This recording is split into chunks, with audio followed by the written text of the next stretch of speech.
All right. Hello and welcome back to Get up. Real Seekers. I'm your host, Dale the Real Seeker, and that annoying co-host of mine, Tyler Feller. Hey, Tyler. What's up? I couldn't get my seat to move, man. I was trying to get up closer to the mic. I couldn't do it. What's up, Dale? Hey, welcome. Yeah, I think we've got a great show today. We Yeah. have a special guest going by the name David. I don't know if you want me to give your last name or not, but yeah, David's here. We're going to be looking at Bible codes and numerical patterns in the Quran, in the Bible, sorry, as a potential reason to believe that Christianity is true. But just before I move on to our guest, Tyler, since you're here, this is also going out on Faith Unaltered. Yep. Did you want to give a brief kind of announce? Are there any announcements for Faith Unaltered that you wanted to make, or? I mean, just for people to check out, we've got we've got a whole host of shows planned. We've got April covered. We've got May. We're going into May now with scheduling, and so I just want people to check out the icon debate we have coming up with Father Jonathan Ivanov and Pastor Samuel Farag, and that's going to be on April 21st at 7 p.m. Eastern time. And so, what these two are going to be discussing, I've got a whole list of questions uh, made for these two. I'll ask one, they'll engage with that topic for a little bit, and then we'll move on. And so, we have an Eastern Orthodox priest and a Baptist pastor going to be going head to head at this. And so, that's April 21st at 7 p.m. I think, if I'm not mistaken, Dale, we're going to broadcast that to Real Seekers as well It as is, yeah. CSG. And so just so everybody, that subscribe to those channels that maybe aren't subscribed to the other channels, we'll throw that out there for everybody to watch. I think it's going to be an awesome discussion/debate. Other than that, bro, we've got some fun videos planned in the future. Everything, if you want to check out Faith Unaltered, the main times we stream is Friday nights at 7 p.m. Eastern. So if you're on YouTube around that time and check out our shows, check out our content, like, share it. We've got over 1,000 subscribers now. And so that's a milestone we've hit. We're 100 above that. And so I'm really excited to see what God's doing with Faith Unaltered. And so check it out. Be a part of the community. We got some really fun and interesting people in the chats and that have been on the shows. And so that's about it, Dale, though. Thanks. Awesome. All right, cool. So without further ado, I do want to turn it over to our guest. This is your first time on the show here, David. You were a fan of the show under the name the Vulture kind of thing. And yeah, well, welcome to the show, David. I'm very thankful to be here. I appreciate it. Awesome. Yeah. And one thing I just want to do, I do it with all my guests when it's their first time on Real Seekers. So I just want you to take some time to kind of introduce the audience as to who you are, a little bit about your background, and you have an interesting faith journey of your own. So, take some time to introduce yourself. Thank you.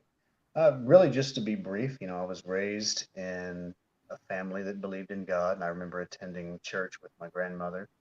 Then in my teenage years, for personal reasons, I got away from the faith, and that was roughly around 2001, and then was an unbeliever, even calling myself an atheist for a little bit of time, all the way until 2020 when God showed up in my life. Awesome. All right, cool. So yeah, so obviously kind of turning to today's topic, we the main topic that we want to look at are these alleged Bible codes or numerical patterns in the Bible. This was something that kind of played a major role in your own faith there. So I just want to kind of turn it to you to take some time to kind of lay out the case. What are these numerical patterns that you found convincing and stuff like that? So yeah, take it away for the next little bit to present your case. Okay. To start off with, I don't remember the exact details, but it doesn't matter so much, is that I remember when my wife and I were married, we had a picture, and this picture had a border around it, and one of the guests signed it as 143, 143, And I asked my wife at one point what was the meaning of that, and she explained, well, she said 143 means I love you. Uh, I is one letter, love is four letters, and you is three letters. 143, I love you. And it's interesting because later on I was shown that in the King James Bible, and this is, I believe, the one from 1769, the one for the Pure Bible Search program that you guys can show later, that the word believe actually occurs 143 times in the King James Bible. And I personally have obsessive compulsive disorder, OCD. Some people may call it the doubting disease. Anything that can be doubted will be doubted. But thankfully, I believe that God has shown me the mathematical structure of the King James Bible as evidence of his existence. And I have some documentation. I only have understanding and wisdom comes from God. So anything that I have has been given to me by God, has been shown to me by God. I'm no expert at anything. And so I can only show what I've been given. So in that sense, one that I find interesting that 143, and by the way, I believe the phrase "I know" occurs 143 times also, which is interesting because the signature on the picture was 143. You know, I know occurs 143 times. If you notice the number pi, it goes on, but it's typically can be written as 3.14.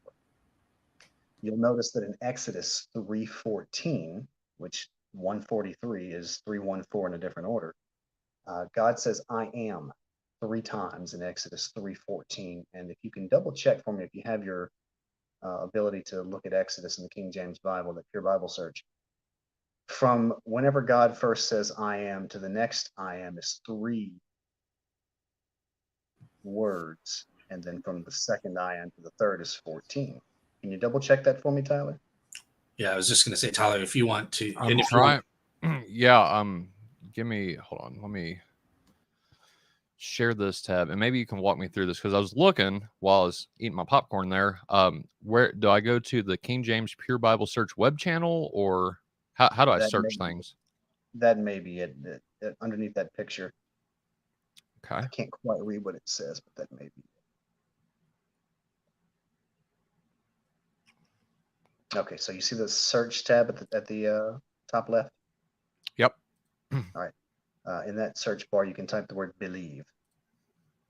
BELIEVE. Okay. Capital, non-capital, or does it It matter? doesn't matter for this one. Okay. You All should come right. up with 143. It says found 143 occurrences and 131 verses, 82 chapters, 29 books. Right. Yeah. Now you can also, behind the word believe, you can put an asterisk and it'll search for all forms of the word. It may or may Put an not change. asterisk. The asterisk, yes. Okay. And did it change? I'm having a little difficulty seeing that screen. Let's see. Yeah, it changed. Found 314 occurrences, 280 verses. 314. Mm-hmm. So also too, if you notice, if you count, let me say this. As far as for faith, Genesis 1:1 is the foundation that we start with, that I start with. In the beginning, God created. The first 3 words of the Bible, in the beginning, if I'm not mistaken, that's 3 words, 14 letters. So you're starting to see a pattern that the Bible itself, the King James Bible, is mathematically encoded. Now, some people might claim this is coincidence. They might say, I don't personally believe in coincidence. As a Christian, I believe that God is sovereign and is in charge of everything. And I wouldn't even understand how an atheist would be able to believe in a non-deterministic universe, because you would have to violate cause and effect. And there's debate that goes on and on about that. But I don't know that anyone has ever sufficiently explained how you could have an effect with no cause.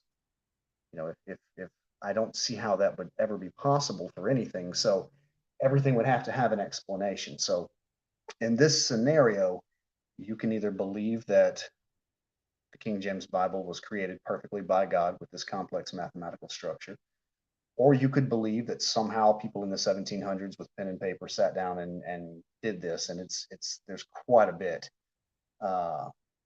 Or you can believe that it's just random chance, but I don't see how that would be possible at all, given the preciseness to it. Just like, if I'm not mistaken, when you put the asterisk, it was 314? Yeah. Yep. Okay. So That's quite precise.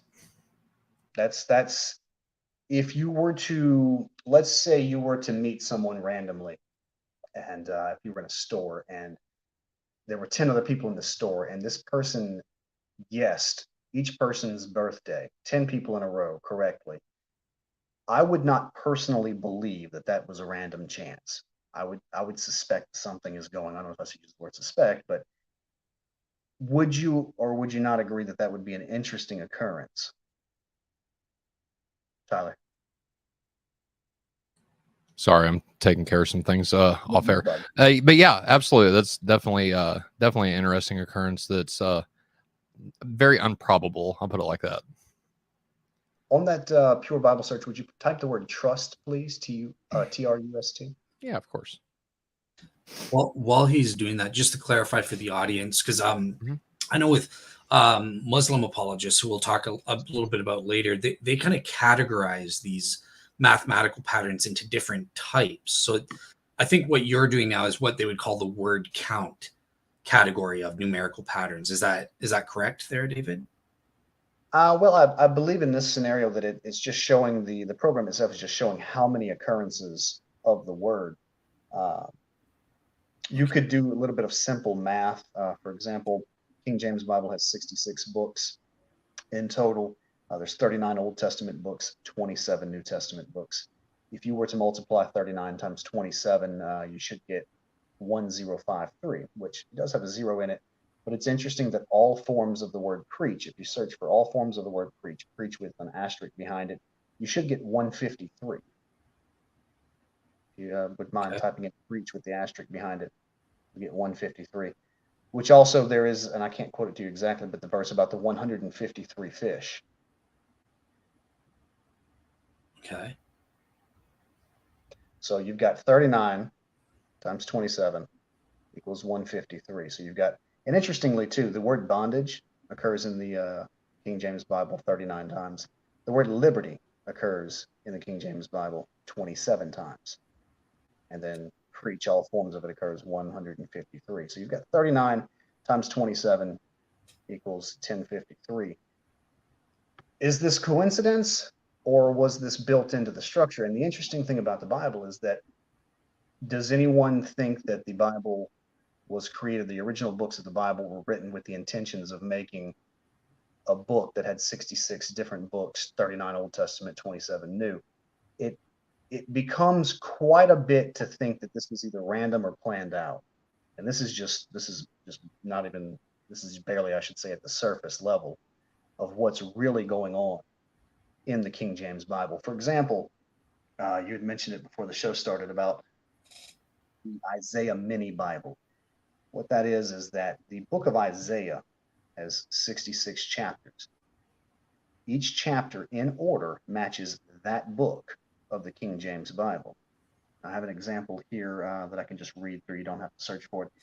But if this is correct, if you compare Isaiah 45:9 to book 45, which is Romans, chapter 9, verse 21, you'll see a connection there. You can even open to Isaiah chapter 40, and that will coincide with the first book of the New Testament. So you're seeing not just random books that were placed together by so and so's decree, you're seeing an actual structure here.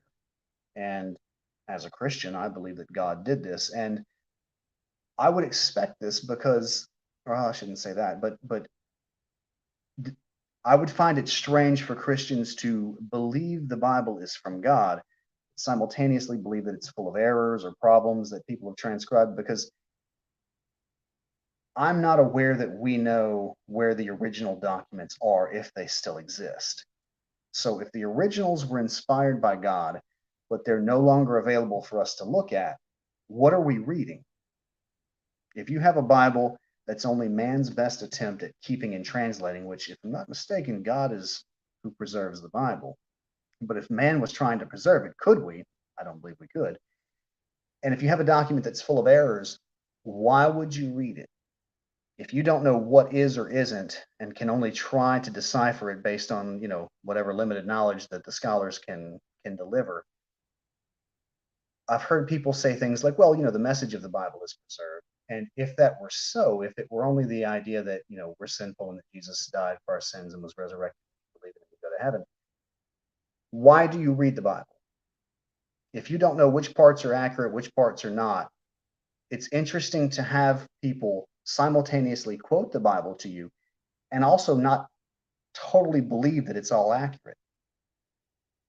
But I fear that in some ways, some modern concepts have crept in, and without accusing anyone or judging anyone, we have to be very careful who we listen to.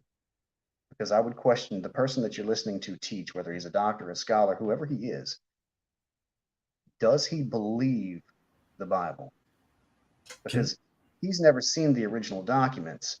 Whatever oldest manuscript he may have, if he's not holding the original, then what is he reading but a copy of a copy of a copy? How does he decipher what should or should not be? Even if the majority of your documents that you have say something, how do you know that that's accurate if you don't have the originals to compare it to? You're going to have to believe and trust that God has preserved this Bible for you. I believe the mathematical structure and the Isaiah mini Bible itself shows that the Bible, the King James Bible, was created by God. Now, I know that there was a team of translators that actually did the work, and whether or not they actually knew that the finished product would have these codes, I'm not sure that they knew.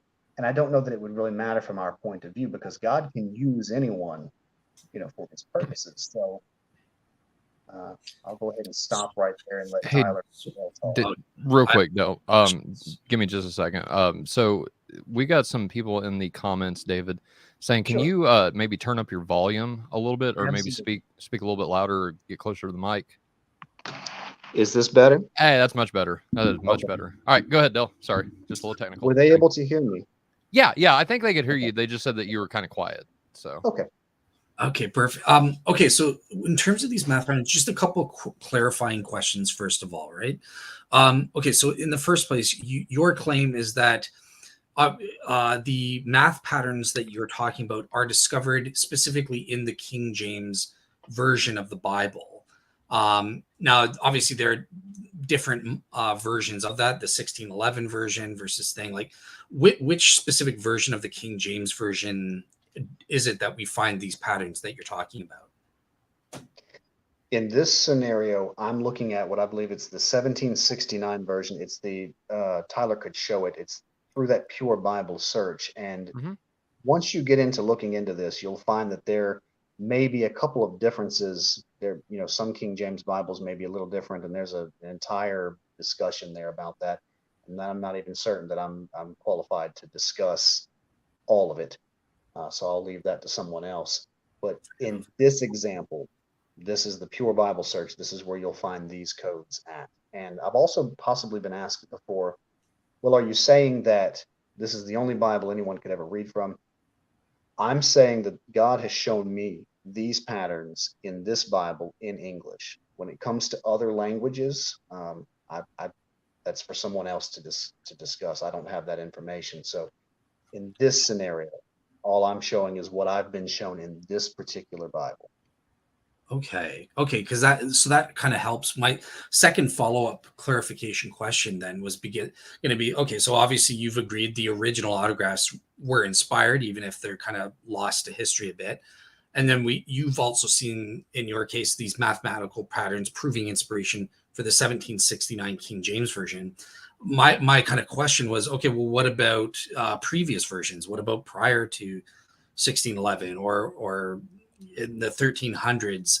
Do you think that there were similar other versions of the Bible during those times that also had their own math patterns to show the inspiration? Or is it, like where were these math patterns and inspired versions prior to the 1769 one?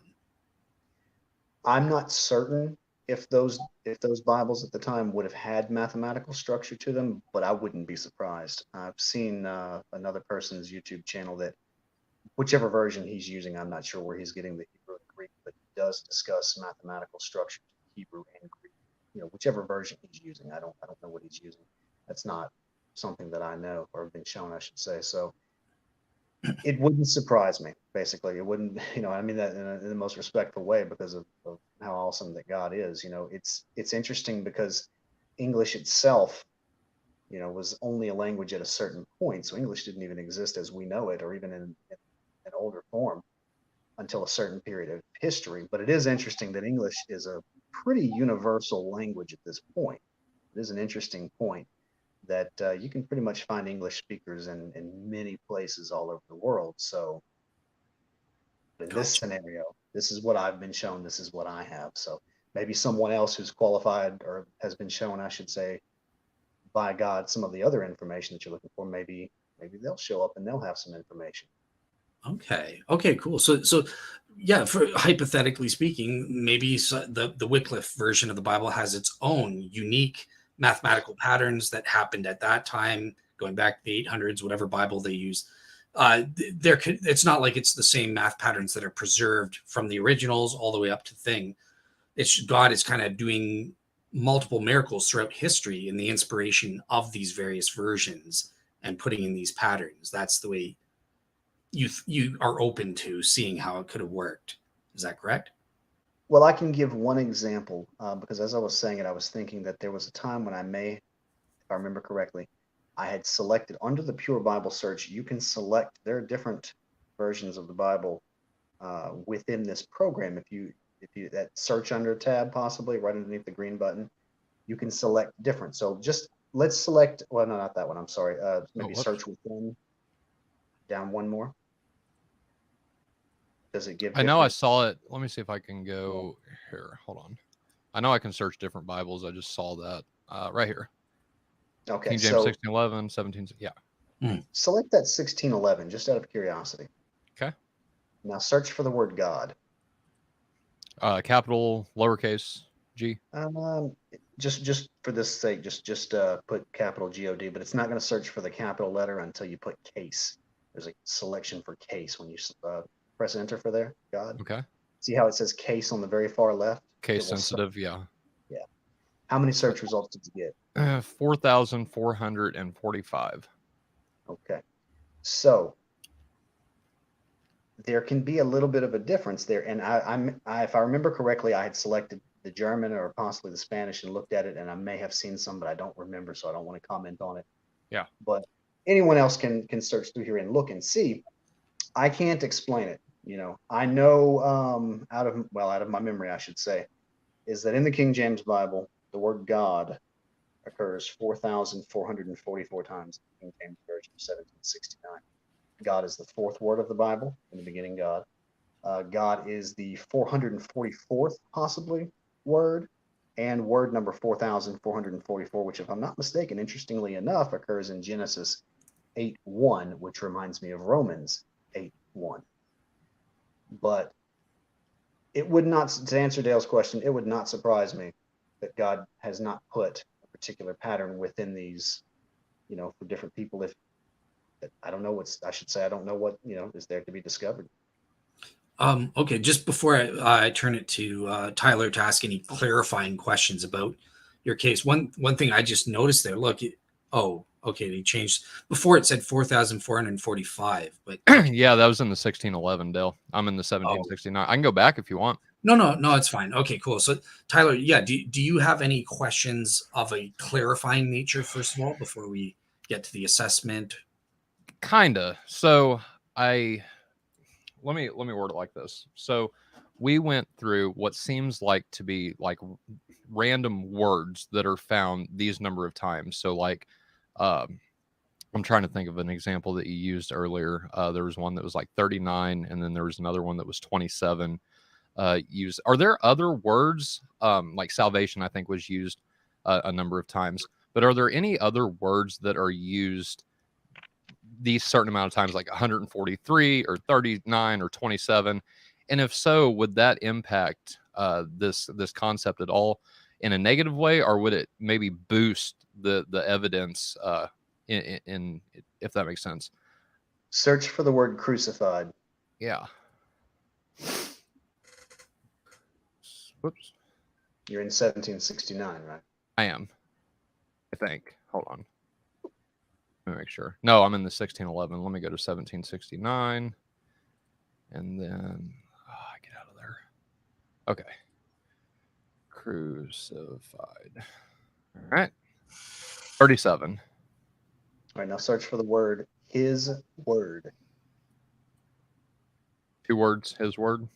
2 words, his word.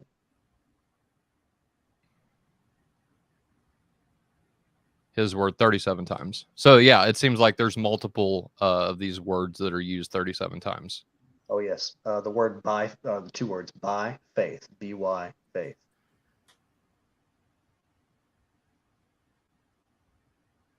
Search. 37, right. And then one more, and he came. 37. Yeah, so that's, if you were to just write a document,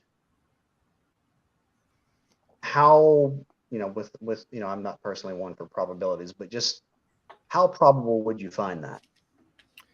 Depends. I mean, in all honesty, we got to remember at the same time, the Bible is it's one book that's made up of 66 books.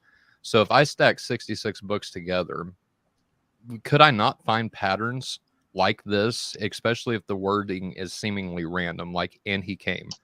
I mean, it seems like, I could find that phrase used multiple times in a book written, over periods of years. And not only that, but written by multiple different authors that are telling the same story, yes, in their own, from their own perspectives. And so I guess that's my question are these words just kind of random in the sense that I can find something that's used 37 times because or 39, for example, since there's 39 books of the Old Testament. Is it random, or is there a reason why these phrases, so and he came and the other ones that we just used, are there a reason why those are important in and of themselves? Well, I would find that, let me bring my thing here. For example, the 37, we'll use that as a small example. Yeah. Savior, and he came, by faith, crucified, his word. They're all related. It would be one thing if you were looking in a document and different random things like, oh, the word cat, or the word jar, they all occur, 10 times. Right. That may be one thing, but these are all related concepts, Okay. And I'll give you another example if you'd like. Yeah. For example. Okay. And just so you know, David, after you give this example, but then I kind of want to go give my presentation about the assessment aspects. But yeah, so let's give another example first. Sure. If I'm not mistaken, the word heaven occurs 582 times, if you want to check it. 582. You're on it. All right. So heaven, 582 minus Christ. Christ occurs 555 times. Mm-hmm. And you should get 27, liberty. So heaven minus Christ equals liberty. Christ left heaven for our liberty. That's pretty specific. I see what you're saying now. So all these words, so it's not just the evidence is not, well, heaven occurs 582. Now we're going to go to the next one. What you're saying is these number patterns, so like heaven and what you just described, they all connect. And given the connection in the sentences or phrases that are made from these numerical occurrences, they give their message kind of in and of theirself, right? Is that fair enough? Well, I'll give you one more as an example. The word Sure. temple, if I'm not mistaken, in the New Testament is 117 times. 204. Are you in? You have to select in New Testament. Just in the New Testament, 117. Go under search within. Sorry about that. No problem. Let's go New Testament. How about that? 117. Let's see. How do I? Yep, there it is. 117. So if you think of like how it says, I'm not quoting exactly, but the temple of his body. So 117 plus 143. Does that, you have your calculator? 117 plus 143. Let's see. Whoops, hold on. 117 plus 143. That is 260. The word Father capitalized in the King James Bible occurs 260 times, and there's 260 chapters in the New Testament. So the temple of his body, 117, plus believe, 143 equals 260 Father. And that's in the New Testament? Well, 117 is in the New Testament, but then Okay. 143 is believed total. So, Oh, but you okay. see how it, yeah. So you have, the temple of his body, 117, plus believe, 143 equals Father capitalized. Belief in Jesus' body being. Gotcha. It's quite specific. I mean, if you were to have with these examples, and this is just simple math, but to have a Bible that was written at different times match up like this, something is going on. And I believe it's God. If someone was to believe that it was random, that's what they believe. But I don't personally believe that. Just like if I were to walk into a store and the clerk was able to guess 10 people in a row's birthday, random people, that I don't believe that. Let me ask by way of assessment then, because with these patterns, let me ask you, and then I'll give my take, which you already know about from our private talks. But okay, there are various options or explanatory options for these patterns. Assuming that they're in there and everything as what you showed us. Okay, great. There are these patterns there. Now, how do we explain them? And okay, it could be intelligent design, human beings, or intelligent design, God did it. It could be what we call colloquially random chance, or just through coincidence, or there's some kind of natural regularity or law of nature that explains it. So can you kind of take us through the process? How did you arrive that the best explanation for these patterns is that God intelligently designed them in the Bible? Does that make sense? Well, the idea it really just hit me, that this is not possible. And there are many more examples. I mean, there are even examples in my personal life where numbers will occur like this, where it's if someone were to win the lottery over and over and over, something is going on. And like, for example, I find the 314 interesting because that's pi rounded off 314. There's a program that I told you about earlier, Tyler, that searches within the first 200 million digits of pi. And that's significant. And I had wondered about it, and I believe God showed me. If you take 200 million, which is what the program searches, the first 200 million digits of pi, and divide it by 555, which the word Christ occurs 555 times, you will get 360.3636. All forms of the word faith in the King James Bible occurs 360 times. So within this first 200 million digits of pi, if you search for different values, you'll find things that are relevant, such as 370 occurs at position 555 in pi. Savior occurs 37 times. Christ occurs 555 times. That's very specific. And I don't know that pi had been calculated to that digit value in the 1700s. So was that just an accident? Or is the author of this aware of the positions of numbers in pi and all of the numbers in the Bible? And who is the author of the Bible?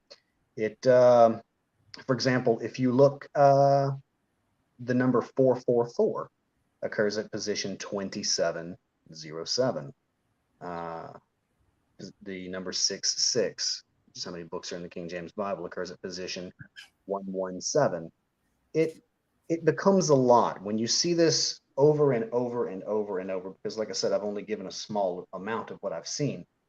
When you see this over and over and over and over, it's very difficult to simply dismiss as, well, this is probably just some coincidence. I'm pattern seeking in my mind. It's interesting to me that you'll see people who will believe in various things. Some people that believe in evolution, believe in that genetics is information and that it shows a connection between life, and they believe in evolution. would any of them dismiss the evidence for evolution as simply pattern seeking where there is none? I don't know that they would. And so ultimately, God has to give you understanding. And, if someone doesn't believe, they don't believe. It doesn't matter how many examples that I give. If God has not given someone the understanding, then they don't have the understanding, because all understanding, all wisdom comes from God. So Yep. I does that answer, hopefully? Yeah, no, exactly. No, I just wanted to see how you kind of went about getting that inference kind of thing. It's kind of like an intuitive thing that people use all the time when they're making this inference to the best explanation, right? So, okay. Real quick though, we did have an audience question, and I was David, or gonna Brendan, right? yep, Brandon O'Brien. He asked this. If you don't know the answer, that's fine. We might be Sure. able to look it up later. Does the Isaiah scroll, so 1Q Isaiah, the oldest known biblical manuscript, which was found at Qumran, obviously, have any of these types of patterns? I don't know. It would be interesting to look and see. Um, is that document though? What I mean, I'm assuming it's not written in English. So No, the thing no, is with this, it's part of the Dead Sea Scroll family. it'd be an interesting thing to look into if someone understood the language. This is I speak a little American Sign Language and a little Spanish, just enough to barely get by. So Yeah, in this scenario, English is my first language, and this is what I've been shown by God. But it would not surprise me to find old documents that have this structure to it. I saw a video just a little while ago, and the man was saying that if God were going to sign the document, it would be in mathematics, and here we are. Um, so if Okay. if anyone in the audience is willing to go and look, go ahead, show me what you've seen. Awesome. All yeah, I right, think cool. that'd be interesting for sure. Go All ahead, right. Dale. So at this point, if you don't mind, David, I kind of want to give my way of assessing this because, believe it or not, back in the day before I was a Christian, um, I found this numerical patterns argument for Islam, patterns in the Quran, was the strongest argument they had. So I thought that intuitively, like what David's saying, I thought there could be something there. So I would agree. Look, these patterns in the Bible or in the Quran, they're not intelligently designed by human beings. The writers of these things didn't have in mind these complex mathematical equation numbers and try. Oh, I want to get 555 divided by 26. That's extremely unlikely. So I would rule that out. Likewise, I think we can rule out regularity. There's no law of nature that explains why we would get these uh, in some cases nuanced or obscure specific mathematical results in any given book and stuff like that. So I think really the only two plausible options at face value are some kind of intelligent design from a super intelligence, God, whatever, right? Or what we call random chance or coincidence. And I think the way we can detect intelligent design is through William Dembski's specified complexity criteria, which I will show now on my slides, right? Um, my cards up front, David already knows this. I am skeptical. I don't think that on an objective basis, we can use the numerical patterns to prove that Christianity is true or that Islam is true or anything like that. But how would we go about assessing it, right? So with specified complexity, there are two. Let me maximize it for the people.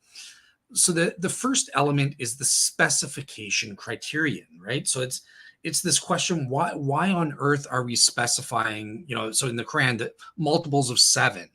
Why are we specifying multiples of seven? Why not multiples of six, multiples of eight, whatever, right? So you first have to do, if you're going to use these numerical patterns, we first have to say, well, why are we specifying this specific result as opposed to some other result? And a lot of times that I find with people who use this argument, they'll find the specification of the pattern is not independent of the pattern of discovering the pattern itself. We kind of discover these patterns after the fact and go, oh, cool, this number must be special, or this word must be special, or something like that. No, if it's to work, the specifying of the pattern has to be independent of the event itself. You can't either have, self-fulfilling prophecies where knowledge of the pattern in advance is what causes you to do the event. Like if I made a prophecy, Dale will raise his hand. Oh, I just raised my hand. I'm a prophet. No, that I raised my hand because I had knowledge of the pattern in advance. And it's the same way the other way around. We don't want to see the event occur, right? We discover this pattern and then we derive the pattern only based on seeing the event. We couldn't derive that same pattern independently of us having discovered the event. So far, Tyler, is that clear? Am I explaining it good so far? Or? Sorry, I was munching popcorn. I didn't want other people to hear me. Yeah, still, I think you're breaking it down fairly clearly. I understand. Okay, cool. So that's something that you would need to do. The other aspect is this complexity criterion, and this is where we count: is this event truly remarkable in terms of its being improbable or not? I mean, obviously, you've heard the atheists say improbable things happen all the time. People winning, me winning the lottery is extremely improbable and stuff like that. But improbable events do happen without requiring intelligent design. So there's actually a mathematical equation to calculate these out. And essentially what you have to do is you have to compare the probability of getting that pattern or the series of patterns, because obviously it's not just one. And then you compare that, is that lower to the probability bound? Right. So William Dembski has kind of said, look, the universal probability bound, anything that has odds less than 1 divided by 10 to the power of 150. So if you have odds for the event less than that, that's lower than the probability bound. You can't ascribe that to chance. And we have to do that with localized things like these patterns. What is the probability bound that we're comparing the probability or improbability of these patterns to discern whether it could have happened by chance or not? And the other aspect that's really important is, okay, so a lot of times with these patterns, most people aren't mathematicians. We aren't experts. I myself, for a lot of the patterns that you were mentioning there, David, I wouldn't have a clue how to even calculate the P, which is the simple probability of various patterns. Just by way of example, though, so with Quran, multiples of 7, this is easy. People can say, well, what's the probability of any pattern being a multiple of 7? It's 1 divided by 7. So in that case, that's an easy calculation to do. With a lot of the other patterns, like the word count comparisons, how would we even, like, if you're not a mathematician, how would we calculate the odds on that, right? So beyond that, it's also really key is the saturated probability. So this is where we look at the probabilistic resources that are available. So, even if we have something that's very improbable to occur, it could still have enough probabilistic resources whereby the odds are really high that we'll get it. So just to explain, so there's 2 types of probabilistic resources. So the first is this K. This refers to specificational resources. So just to give an example, if I say, well, what's the probability that I will roll a 3 on a dice, a normal dice, 1 out of 6, that's the P. But if I say, okay, well, what's the probability that you'll roll a 3 or a 5? Now we have 2 probabilistic specificational resources, because a 3 is a hit or a 5 is a hit. And that increases our odds to 1/3. The other way is the replicational probabilistic resources, right? So this is how many chances or trials do you have to get this result? So using this simple dice, what's the probability of getting a 3 or a 5? Well, it's 1/3. But I don't just roll the dice once. I get to roll the dice 10 times or something like that. All of these will fit into the equation, and they'll raise the odds of us getting these specified results. And I think the main point I'm saying here is with these Bible codes, a lot of times these probabilistic resources aren't even considered in what we're saying, and that's kind of, we need that in order to assess whether these truly are intelligently designed or not. So yeah, we can kind of apply this to a couple of specific examples in a little bit, but just in terms of the general theory, this is how I would go about assessing these patterns to say, yeah, this is specified complexity, it's intelligently designed versus random chance. So yeah, let me, oops. Just turn it to you guys, Tyler and David. In terms of the general approach, does that make sense? What do you guys think? Let me jump in real quick. So, and then I'll turn it over to David. So we were talking about this off air, Dale, and I think you're right. So we have, for those who kind of didn't understand what you were saying there, ultimately what Dale's getting at is that we have to have a foundation for starting with anything. I mean, that's, we have to start at the foundation, right? And what is important, I think, to all of us, especially being Christians, and if we're going to use this argumentation for an apologetic, right, against atheists, against Muslims, whatever, then if we have another group that is claiming the exact same things, we need to have the starting point of why we're beginning with these concepts in the first place. Before we do the calculations, before we give the end result, right, we have to have that starting point nailed down. And I don't think I've heard a starting point yet from David. And so that would be what I would ask. What is the starting point for really diving into this this subject in the first place, right? And I get it to say that, you know, the Bible's inspired. I get that. That's not what I mean by a foundation. And so I guess what I would say then, you know, why is it significant? I guess I could put it like this, and Dale, you can correct me if I'm a little off base here, but why is it significant that the 37 times that, what was it that was used? I don't know, whatever that was used in there. Yeah. Does that make sense though? Like, we need that starting point, we need the calculations, and we need to have, you know, and David, if you've calculated this out, then by all means, let me know and let us know. And yeah, that's kind of what I would say, just kind of off the bat. But I'll let David respond. I would say this, that whenever Dale was speaking earlier, he mentioned how some atheists may say, oh, well, you know, improbable things happen all the time. My response would be, well, how do you know that? For example, Dale mentioned earlier, if he rolls a dice, he's going to get one of those 6 numbers. Obviously, that's a logical statement. If you roll a dice, it will land on the ground, and one of the sides will be typically face up. So colloquially, if I'm using that word right, we can say the probability of one of those numbers is 1 out of 6. And that's a logical statement.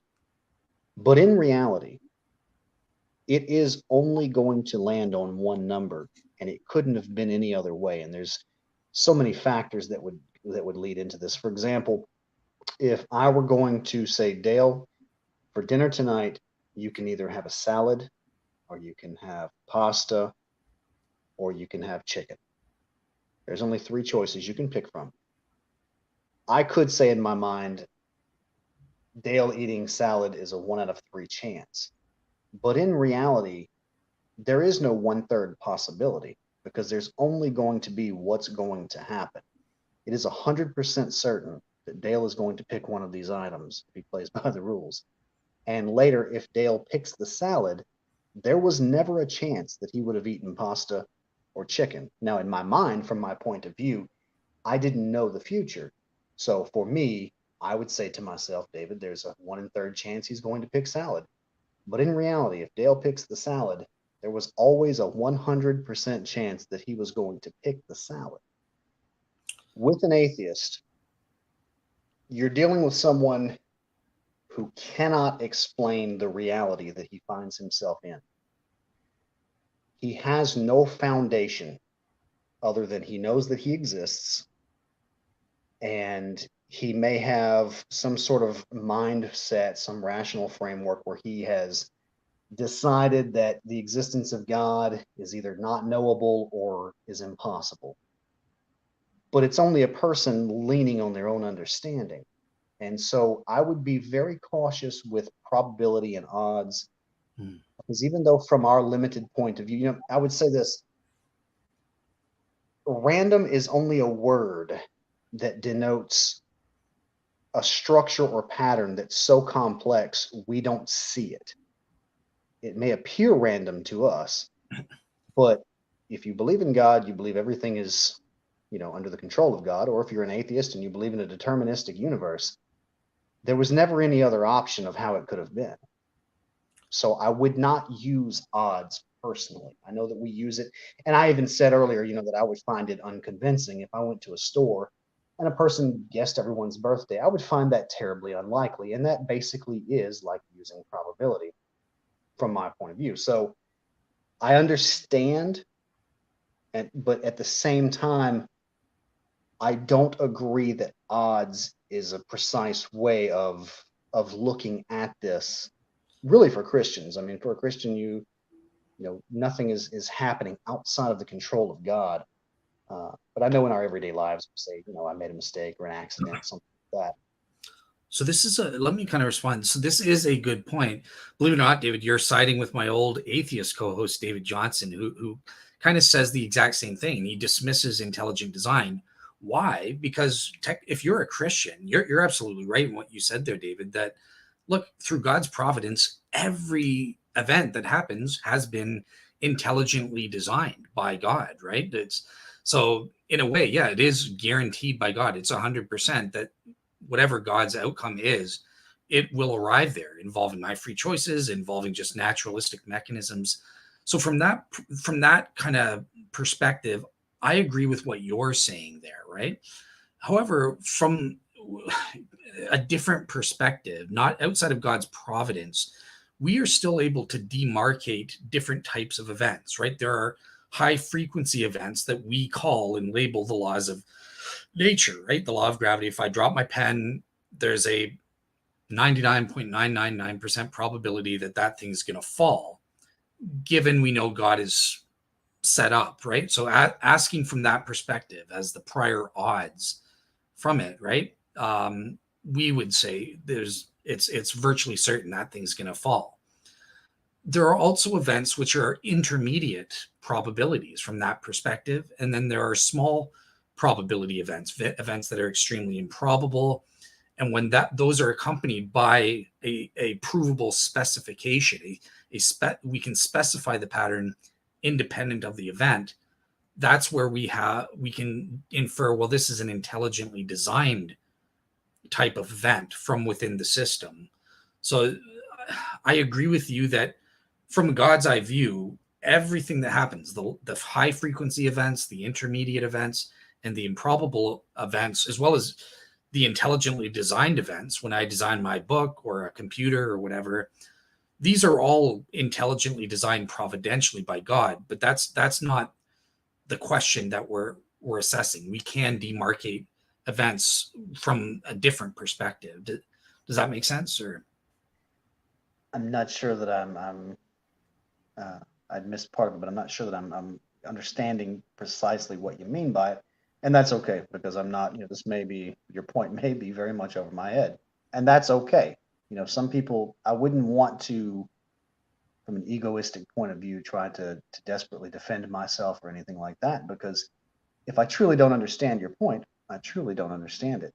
And like I said, I had missed part of it, I should have said, but I would still disagree with using odds, because in a certain sense, for example, the finished product of this Bible that we're using had one chance. This is what it was going to be.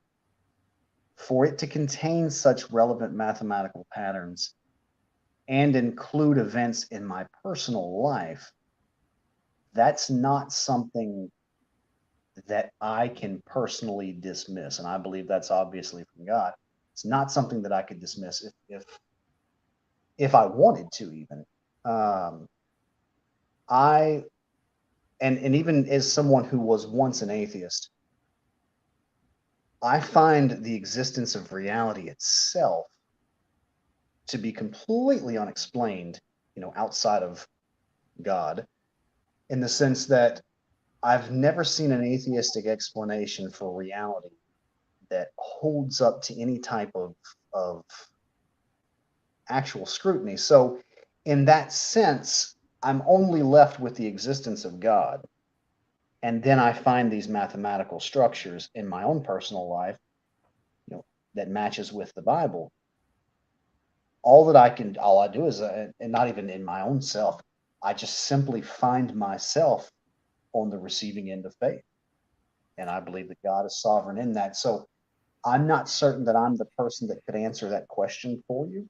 Let me just ask it this way, because I see Tyler wants to come in, but just a very simple question though. Like, would you see it as valid to say that there some certain events, like the intelligent design of my laptop computer, whoever made it, versus a tornado goes through a junkyard and scrambles up the bits, and they're all just in random things? Would you see that there's a difference when we can say I can detect intelligent design in the formation, the event of the formation of my computer, versus the tornado just spinning around in a junkyard and spinning up all the debris in random places and stuff? Can we differentiate those types of events? I mean, I intrinsically believe that it's simply not possible for a tornado to go through a junkyard and put together a functioning vehicle. That's not. Yeah. Maybe I could use the term common sense, and I don't even know that if that's quite maybe that is the right way to say it. And let me say it this way. I would be very, very interested to meet someone who believes that a tornado could assemble a functioning vehicle from broken down vehicles in in a junkyard. But it almost seems like, I know as an atheist myself, there's no end to the things that we can rationalize, if we have a reason to rationalize something. If you don't want to believe in God, I don't want to insult anyone, but have you ever sat and listened to, I mean, I'm sure you have, I would assume, I would say, some of the theories that people are willing to tolerate as an alternate explanation for reality outside of God? It really is interesting in the sense that, I mean, outside of believing that something can literally come from nothing, and then of course you may hear the rebuttal, well, there was never a nothing, there was always a something. And at that point, that person is getting very close to saying God has always existed and is capable of creating everything else. Gotcha. But go ahead, Tyler. Does that make sense? I'll let Tyler speak. Yeah, I see Tyler trying to come in. So, yep. Oh, I was just stretching. No, I wanted David to finish his thought for sure. But yeah, so a couple of things real quick. I just want to comment on the tornado thing, and then I've got a question for David. So it seems like, a tornado, I mean, its sole purpose, if we can even ascribe to it purposeness, right, is destruction. It's chaos, right? We don't see tornadoes putting things together and organizing things. We see it destroying things. It's similar from a Christian worldview. I would agree with David on this point, is that tornado, right, is intelligently designed by God himself. And I like to link, so this kind of just came to mind. So if I haven't thought it through, it's because it just came to my mind. And so, but I see the connection between a tornado, and this is free. Y'all can take this and use it if you want to, if it makes sense. But it's like a demon in a sense. A demon or fallen angel or the spirit of the Nephilim, however you want to look at a demon, is an intelligently organized creature in and of itself, right? Now, the difference is obviously between that and a tornado. A tornado don't think. A tornado is not conscious. But the point I'm trying to make is both of these things have one thing in common, and that is chaos. The chaos factor ascribed to both, that they create and dive into, right, and divulge. And so that's what I think of whenever I think of a tornado, is the exact same thing I think of whenever I think of a demon, right? I don't see a tornado putting together a functioning car or an airplane, as the phrase is used. Sometimes a tornado goes through a junkyard and assembles a Boeing 747. The exact same way, I don't see a created creature that's created by God organizing in any way, shape, or form like a demon. A demon's sole purpose is to create chaos, right? And so that's just kind of my thoughts on the whole tornado thing. But my question for David And I think, Dale, you might say that, just before, if you're going to ask David a question, I just want to very quickly. yeah. So I agree with what you're saying fully in terms of God and stuff. There is no difference, right? I would apply the question of, did God providentially design that tornado for whatever purpose? Obviously, as Christians, we would say yes. Everything that happens is designed by God throughout history. So it's just a question. Well, can we prove specified complexity in that case? We can still apply the criteria to that tornado, and it's just in those cases, I don't think we could prove that specified complexity is present without relying on theological presuppositions. That whereas with these patterns, we can apply these criteria and ask the questions independently of controversial theological presuppositions. So that's all I wanted to say. But yeah, I'll shut up and go ahead and ask your question. No, you're good. I like it, Dale. But my question for David is, so, and Dale, you might get on to me for this because I might be thinking like Pine Creek Dougie, but I'm just curious what David would say to this. So he's bringing the Bible codes to us, right? And so my question, David, what if you were engaged with a Muslim, and as David or as Dale, excuse me, has already claimed that Muslims do have this argument for their beliefs, in saying that, hey, look, the Quran has these same things. They're true. Does that mean God did it? So I guess my question would be, if you were engaged with a Muslim and he brought up the exact same arguments that you're raising and applies it to the Quran, how would you respond? Well, I would say, given that I'm a Christian, Mm-hmm. I believe in God, and I also Yeah. believe in the devil. Okay. And miracles, miracles and other belief systems doesn't phase me at all. If anything, really, to be honest, it strengthens my faith in the Yeah. sense that for example, let's say a Hindu told me that he spoke with one of his deities. That doesn't surprise me at all, because my question would be, as a Christian, who were you really speaking to? Mm. So if the Quran, and I've seen a little bit, if the Quran has a mathematical structure to it, my question would be why? As Christians, we believe in God, that Jesus is the Son of God. We are not Muslims. So why does this Quran have a mathematical structure to it, in a sense mimicking the actual King James Bible? Why is that there? I believe that it was the devil. Now, some people might laugh at that. As a Christian, how often do you get laughed at, right? So in that sense, it doesn't faze me at all, because I believe that I've been given the truth. And just Sure. like Dale mentioned earlier, Dale, when he was speaking, he used the word proof. If I'm not mistaken, there is no real proof outside of logic and mathematics. Even in science, that nothing is really proven. Even like Dale, when you mentioned dropping the pin, and I believe it absolutely. If I drop a pin, it's going to the ground. I believe that. Yeah. I believe that.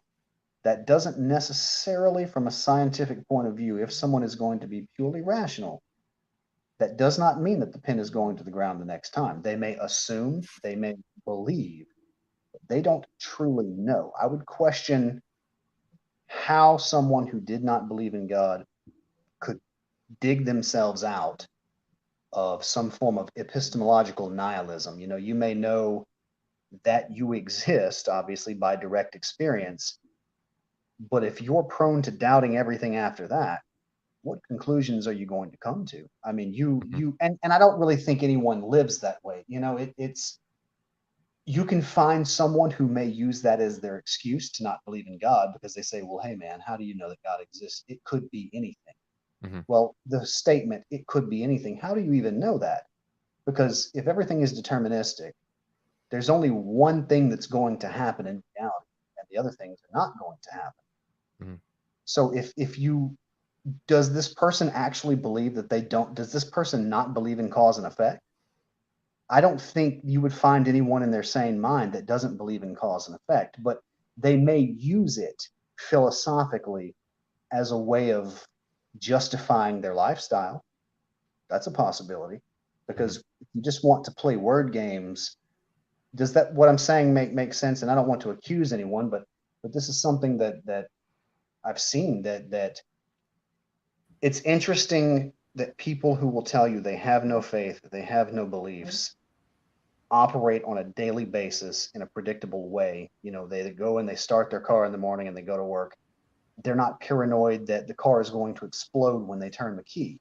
Mm-hmm. They have beliefs, whether they want to call it a belief or they want to say that it's a justified, rational belief. There's no end to the rationalization that the human mind can Sure. do once to get to a certain conclusion. But Mm-hmm. can you really prove something outside of mathematics and logic? I would argue no. Right on. So to answer your question, yes, what you're saying makes sense. But I don't think it gets the Christian out of going back to the Muslim and the Christian, talking in your engagement with the Muslim or any Christians with the Muslim that is bringing this apologetic to them, right? I don't think it gets us out of the debate, so to say, or even gives us a W for the debate to say that the devil did it. The reason I say that is because can't we just flip it around and the Muslims say, well, you've got the same problem, David. The devil did it. This true God, Allah, he wrote this, and this is the King James. It didn't come around until what, 700 years after the Quran, right? And given that that's what you're specialized in, you don't know that if these patterns existed in the Hebrew or the Greek or anything like that, right? And so doesn't that just put us kind of right back at the same starting point? I guess more so what I'm trying to figure out as an apologist, how do we get the one up on the Muslim that's making the same claim as we are whenever it comes to these numerical patterns? Well, I would be cautious in trying to get the one up or trying to win a debate with someone, in the sense that you're not necessarily well, you're not, I should say, going to rationalize a Muslim out of his beliefs, because understanding and faith comes from God. I would answer a Muslim with the question I would ask. In Christianity, Jesus had to die for our sins and was resurrected. He paid the price for what we've done. Mm-hmm. But it seems, in my understanding, and I could be mistaken, and someone correct me if I'm wrong, in Islam, their deity can forgive anything he wants to at any time for any reason. But there will be people in hell. Mm-hmm. Why is their God going to send someone to hell when he could simply not do so? Mm-hmm. And then, if I'm not mistaken, the Muslim has no certainty of his salvation. And even these concepts of salvation, where does the concept of salvation come from? Mm-hmm. Um, Even looking at reality itself, we live in a world where there's love, but there's also very awful things. If Yeah. their God was truly sovereign and could do anything that he wanted to do, why do we live here? And they could answer with any sort of justification they wanted to. But for me, from what I read in the Bible, God created everything and it was good. Man disobeyed God and caused everything awful that you see in this world. And God wants to redeem us from this.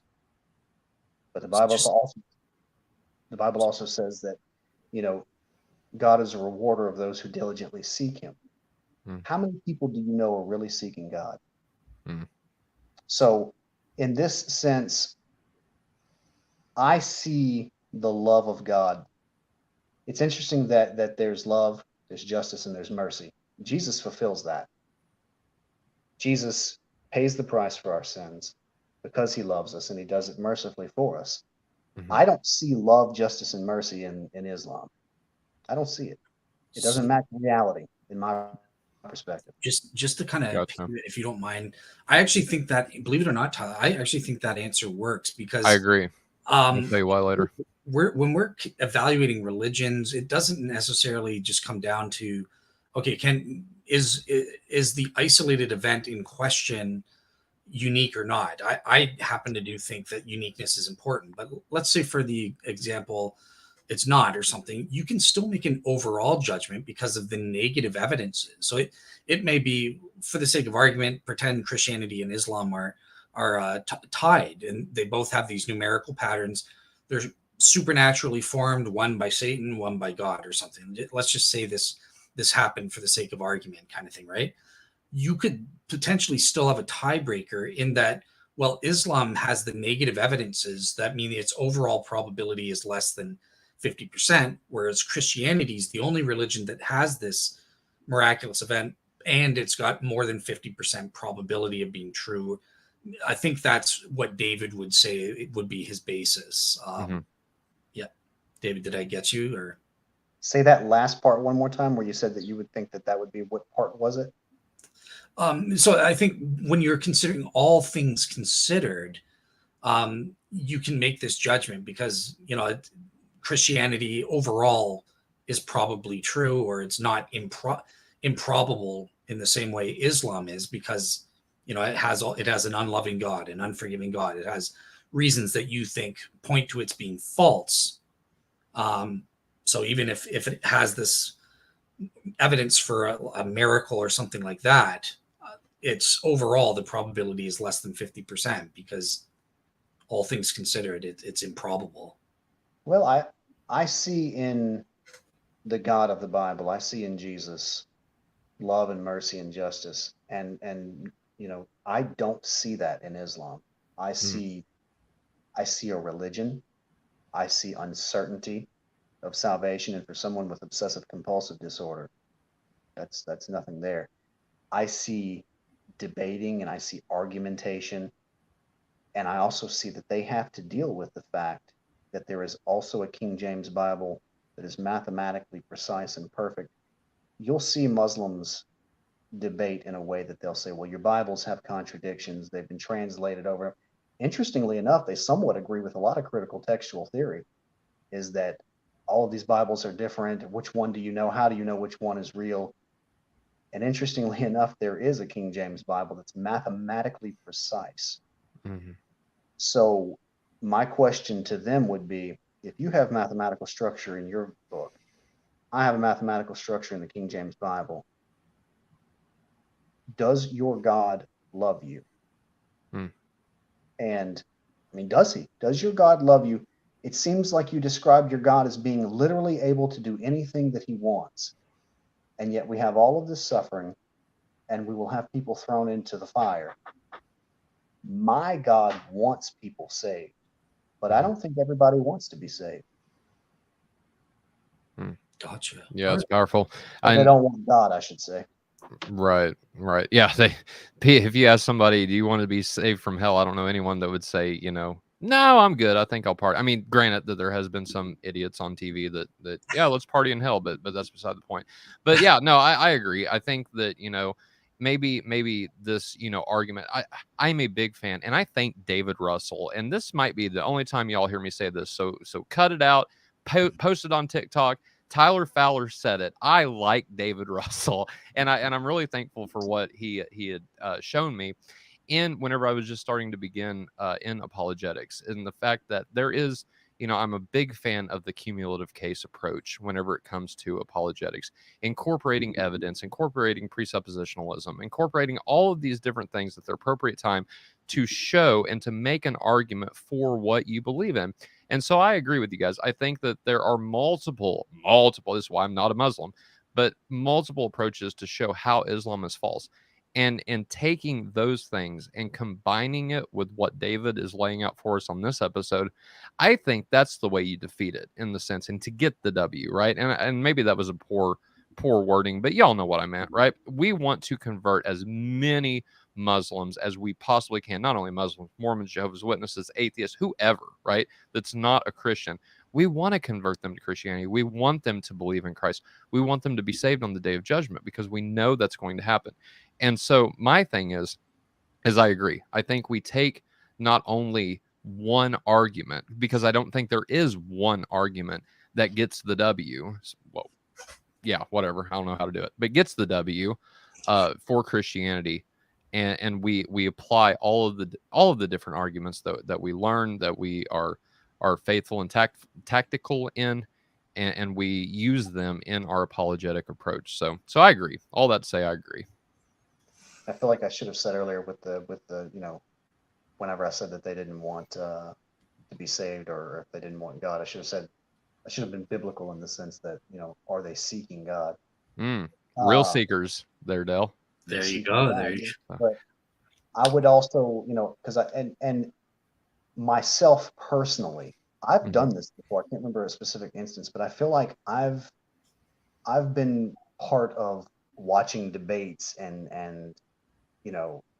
this, I don't know if I said this before, but just the idea I should say is that, oh, this person, he slam dunked on this person. I don't believe that that's how we should be acting as Christians because, Yeah. you know, You all of hear us that, at David one point, Russell? Yeah, David Russell, you listening? Go ahead, David. all of Sorry. us, no, all of us at one point, there's a verse I'm thinking of, but I can't quote it exactly. All of us at some point, there was a point in my life when, I mean, I hated God. I really Yeah, did. same. And, but he's always been there for me. Hmm. So we're not supposed to judge anyone, and we're supposed to truly love people. And if you truly love them, Hmm. I would be very careful how we approach people and how we talk to them and let God Yeah. guide us. I would want to be Christ-like in approaching the Muslim, just how God, how, how God showed up in my life. Hmm. God just showed up one day and took me as I was, Mm. even though, I mean, I hated him. He Hmm. didn't hate me. Yeah. Yeah, no, I agree, David. I was right there with you. And for those that don't know, I gave my testimony a few weeks ago whenever I was in Tennessee. And yeah, bro, I couldn't stand God. Like I hated him and made that known. And so we do have I would love to see how you would respond to this audience. It's not really a question, it's more of a statement, but it's from our co-host. And by the way, we keep mentioning David Russell. David, if you don't know, David's our co-host on Faith Unaltered.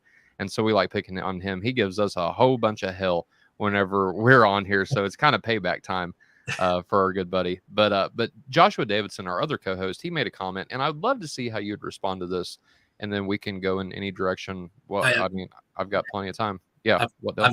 I've got two questions left for David on my end. So Okay, let's do this one real quick. I'll put it on screen so everybody can see it. But Josh asked he says this, and David, I'd love to get your response. The fatal flaw I see in his or David's theory also is the necessary assumption of determinism and the incoherence of assuming he can have rational certainty about his thinking or conclusions. David, do you have any follow up to Josh's statement? Well, if I'm understanding, because sometimes when I hear things, it kind of my mind. Sure. I No, would I get say that. I would say this.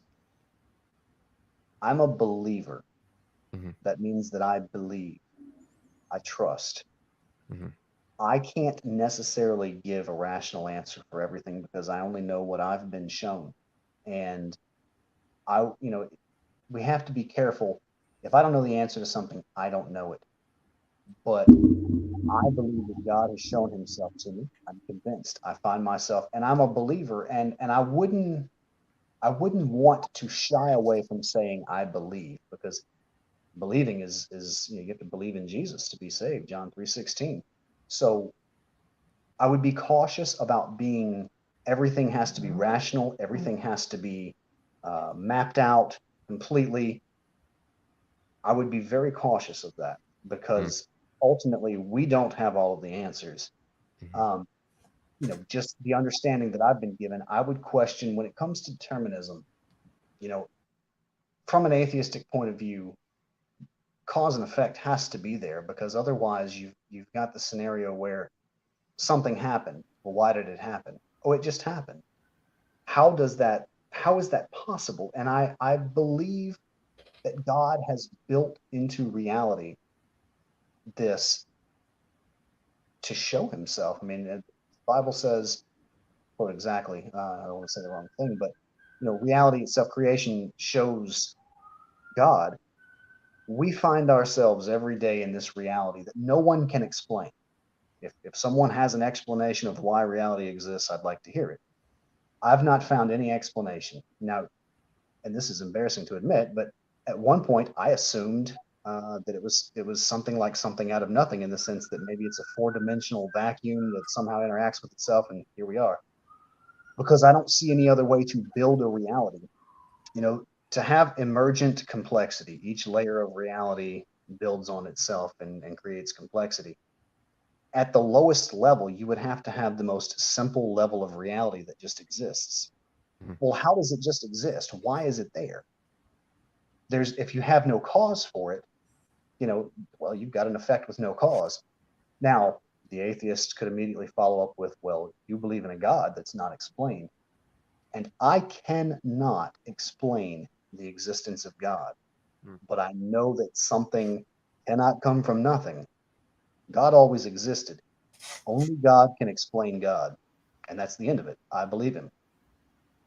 All right, cool. So, yeah, just a couple quick questions from me. Kind of going back. This is the last one on the Bible codes and the math patterns one, but I wanted to piggyback off Tyler's question to you about the uniqueness issue, because I know me and you have spoken privately about that issue. Well, what about in other religions, in the Quran and stuff? But I kind of wanted to ask you more about what if, because I've done research, what if these patterns are in not even another religious context, but they're just in random books. And on that front, I have a kind of a clip from a great debate that I just want to show, like a 5-minute clip between Shabir Ali and Richard Lucas, who's a Christian.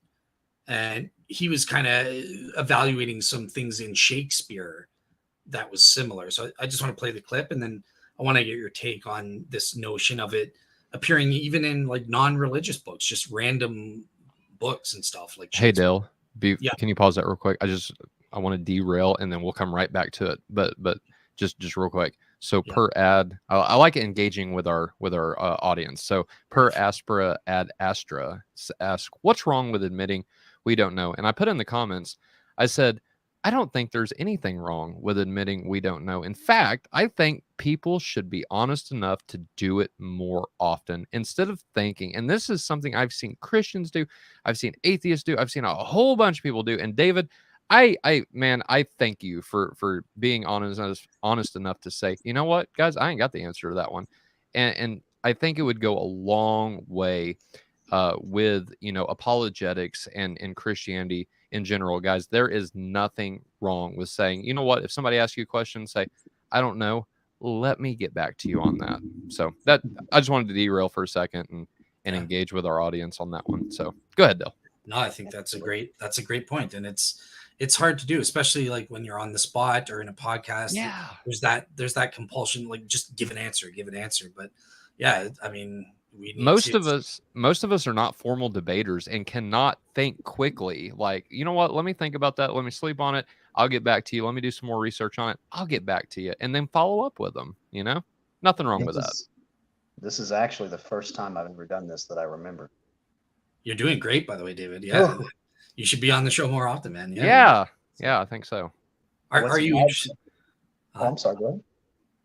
I was just going to say, like, do you have, outside of these math patterns and stuff, do you have other topics that you're specifically interested in terms of apologetics or theology and stuff?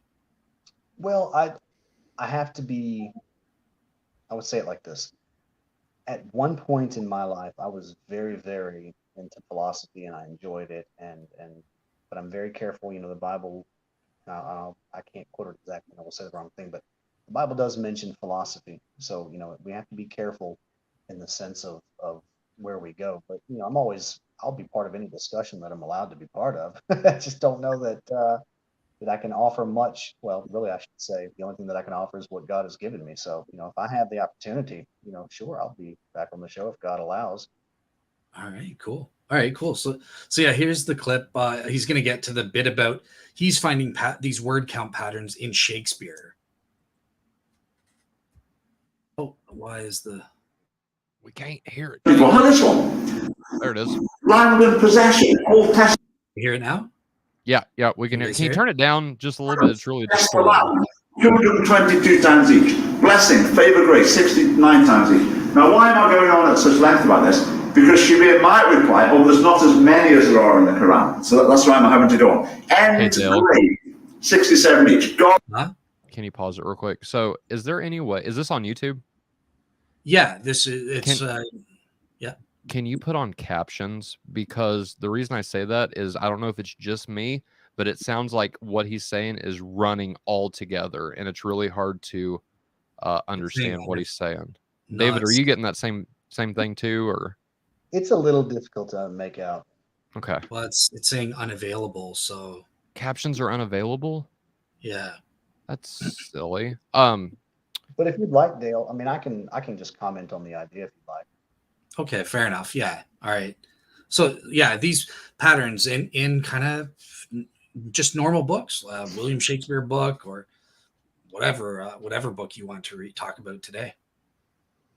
The thing is that if I'm not mistaken, God scrambled the languages at the Tower of Babel. Now, if he scrambled their languages, he gave them languages, possibly. I mean, if he scrambled them, he changed them, I should say. So if he changed this group's language and this group's language and this group and this group, then God also knew in time what these languages, how they would change. God knew modern day English before he created the world.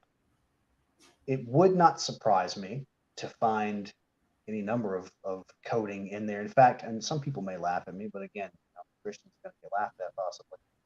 Think about the word "the" in English, "the." Well, I see a cross and I see "he." Now they may laugh at me, but I see this. I see it. So I don't, for example, the first letter of the King James Bible is I. I don't see any problem with finding these patterns. The assumption is that the person that would bring this up is trying to say, well, look, there is mathematical structure to all of these languages. So what you're seeing here is just to be expected. It's no miracle. I don't believe that. And I don't believe that for like simple instances where heaven, 582, if I'm not mistaken, minus 555 equals 27. The fact that heaven occurs 582 times, Christ equals 555 times, and liberty occurs 27 times. Heaven minus Christ equals liberty. That's quite precise. And, even going back and almost somewhat contradicting myself, because someone can say, well, listen, David doesn't even believe in probabilities, and then he says something is unlikely. I can see what they're trying to say, but in the same vein, I still find it very, very unlikely for a book that teaches Christ left heaven for our liberty, for it to work mathematically in that sense. And it's not even, the Bible wasn't written on earth by human people all at once, and then the patterns are there. These are books that are written over time in different languages. They're all put together. And then the English version is, done one last time in 1769, and these patterns appear. If someone finds themselves convinced that it's just coincidence, then they're convinced. And likewise, I'm convinced that it's God. I believe, I find myself convinced. It's, there was a point in my life when I was an atheist, and then I found myself convinced that God exists. And I believe that that's God. God showed up. I didn't do anything for salvation. God showed up in my life and saved me. He saved me. So in this sense, it's God doing everything, and I'm just here, thankfully being shown, and then I can give it to other people. But with other languages, I find that I have in my living room here, it says, as for me and my house, we will serve the Lord. And the word "the," there's a cross and then there's "he." I find that incredible. My car, whenever thankfully, God gave me a new car, and the license plate that came in the mail has 360 on it. All forms of the word faith occurs 360 times. That's an example of real life situations, just a license plate being placed, given to me for my car that has 360 on it. What are the chances, quote unquote, of that occurring?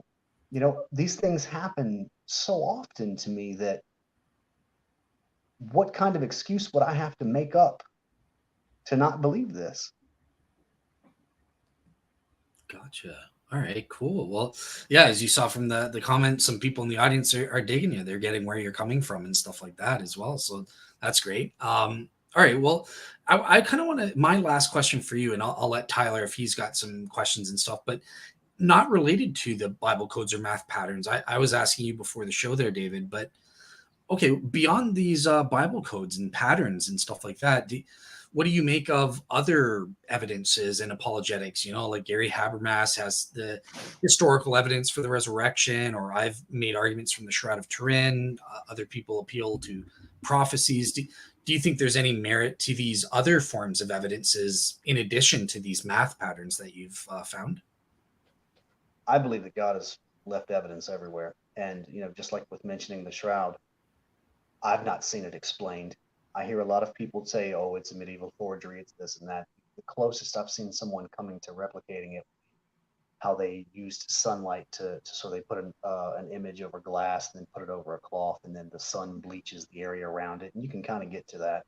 Mm-hmm. It doesn't also account for the other, whether it's the pollen or possibly even some of the other images that seem to be on the shroud, or historical mention of something that seems like the shroud throughout history, or the bloodstains. My question would be, if this was a medieval forgery, why so complex and how? And the shroud simultaneously exists in this reality where the mathematical structure of the King James Bible and my personal life account, exists. Can I say that the shroud is definitely from Jesus? Well, scientifically, I can't prove that, but I mean, what else does it seem like? What else does this seem like? And if I'm not mistaken, you could actually look and see. You'd have to search for it, or I can give you a link to it. It seems like there may have been an eclipse, if I'm saying the right word, sometime maybe on April 3rd, 33 AD. That's our calendar. That you'd have to read about it. There's a lot of information to it, but there was some sort of event that possibly occurred 333 minutes on this certain date. And there's all of these documentation possibly of the sky being darkened. Suffice to say, there is evidence out there. It's not like we're just sitting here and no one has any evidence for anything, but it doesn't matter how much evidence you give to someone who is not seeking God. It doesn't matter. You're not going to convince anyone of anything. God has to give them the faith and open their eyes. And, until that happens, I mean, even in the Gospels, you look at the Pharisees. Did they know, or maybe I shouldn't say that because it seems like I don't want to say the wrong thing I should say, so I'll backtrack.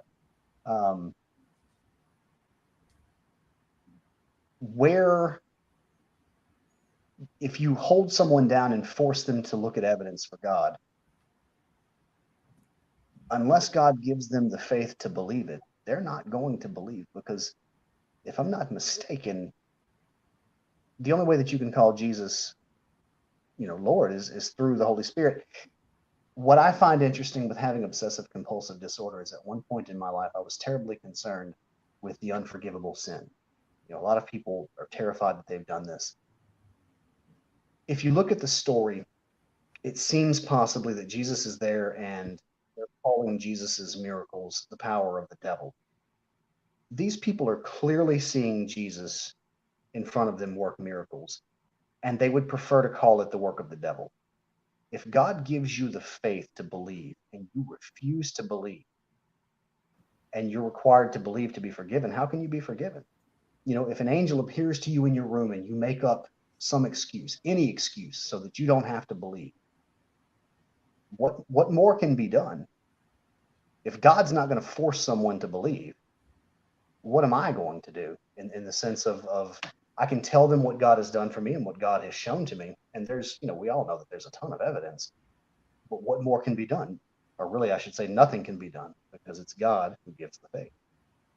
All right, awesome. Well, yeah, I'll turn it to Tyler, but I'll just say I love that you brought up Nathan Wilson, his shadow hypothesis for how the shroud was made, and I did a video on it and totally refuted it. But yeah, he was a student of Gary Habermas, believe it or not. So now he's a shroud skeptic. But yeah, Tyler, over to you. Do you have any questions or closing thoughts for David? Or Not that I can really think of just off the top of my head. I just want to thank David and for coming on and explaining, all this stuff. I think it's a deep topic that definitely deserves more investigation, and like David said, if there's any mathematicians watching that wants to calculate these things out, Dale and I are not mathematicians. Dale more so than me, and Dale's not. And so, by his own words, I'm not throwing him under the bus there.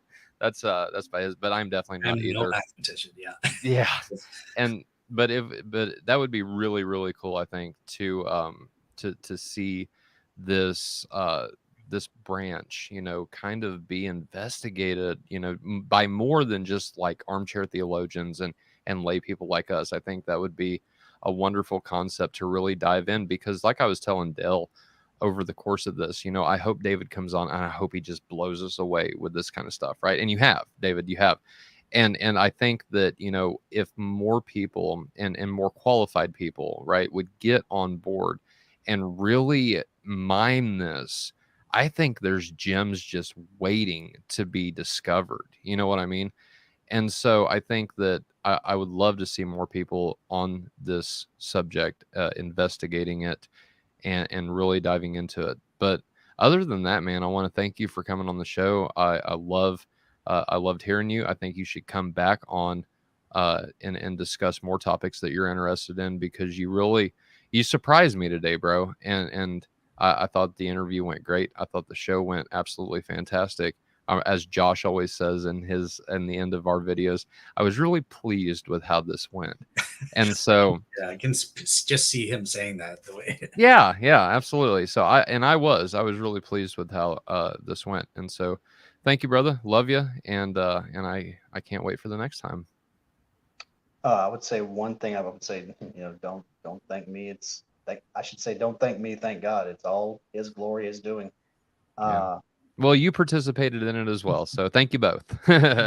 Well, but I would say too, if anyone is interested in some of this, what was shown to me originally, there is, and I'm not really affiliated with the channel.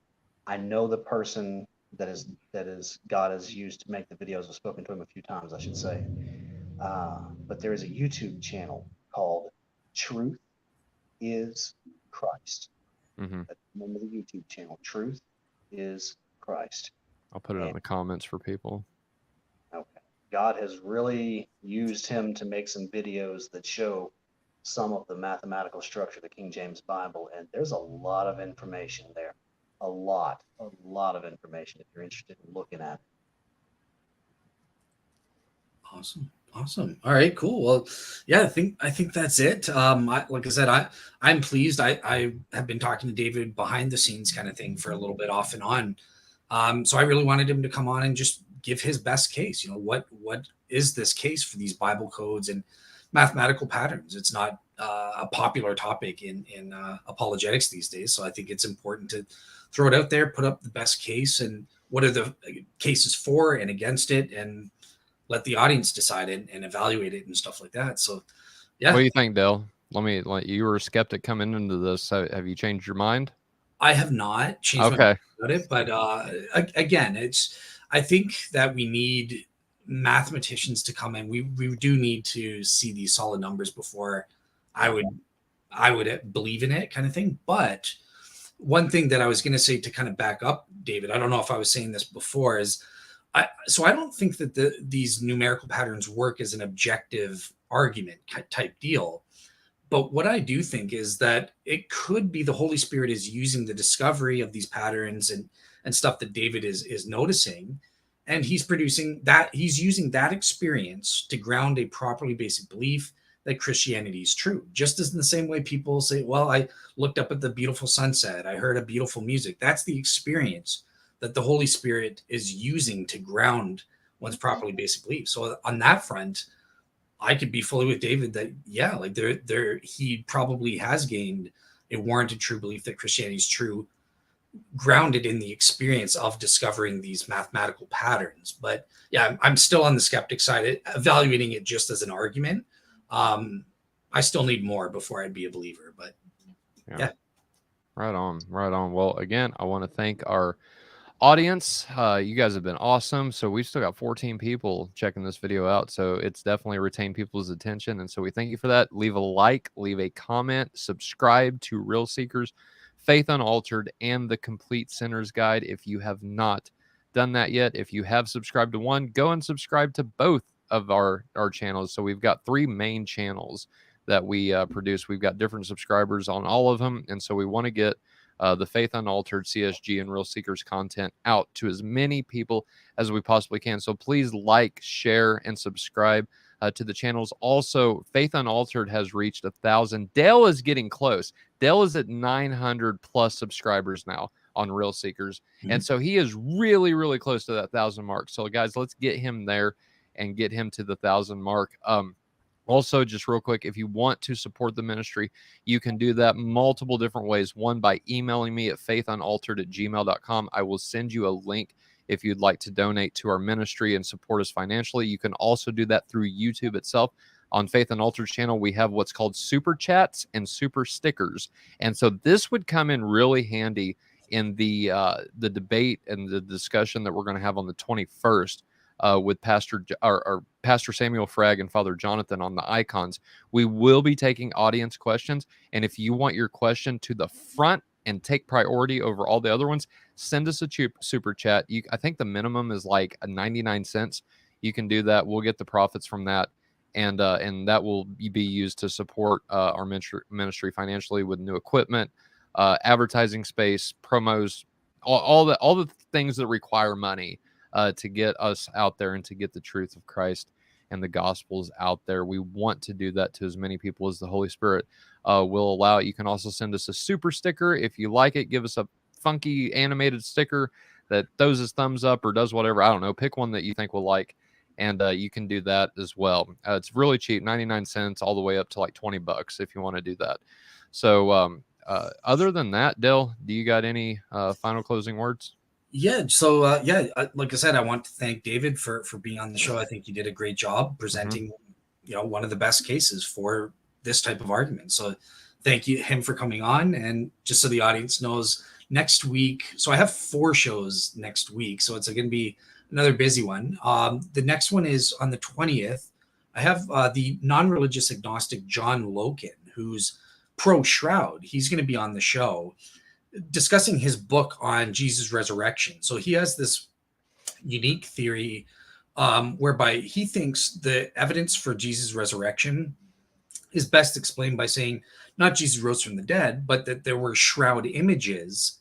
And that's what the resurrection is, the images on the shroud. That's what the disciples saw, and they believe that was the resurrection.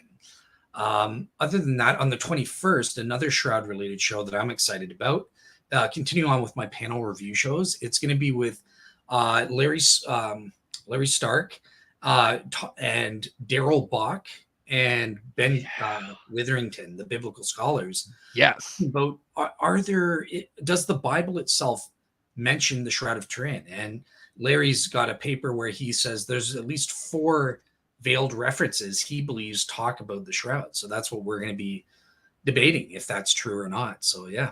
Nice. And on Faith Unaltered, I'll just go ahead and give the other shows that we're going to do, because Dell's going to be involved in most of them, and one main one Dell's really going to be involved in, and so I can't wait to see how that one pans out. But on April the 22nd, so this is going to be a Saturday, and we're going to go at 11:30 a.m., y'all.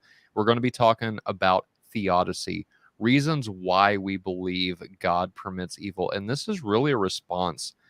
In one sense, anyway, we love doing theodicy. I know Dell is a master in this subject, and David is actually writing his master thesis on theodicy. But so we love theodicy. We love talking about it. But we're going to be responding to Tyler Vela again, and a couple of comments that he's made, a couple of pictures that he's posted on his YouTube channel, and like I said, a couple comments that he's made in some recent episodes that he has done. The next thing we have up is, and this is the one that Dell is participating in, with Joshua Sherman, divine justice is the primary way we should view divine justice: retribution or retributive, or restoration. And so not necessarily an either or, but the way I've been describing it to people is restoration the umbrella term by which retribution falls under, or is it the other way around?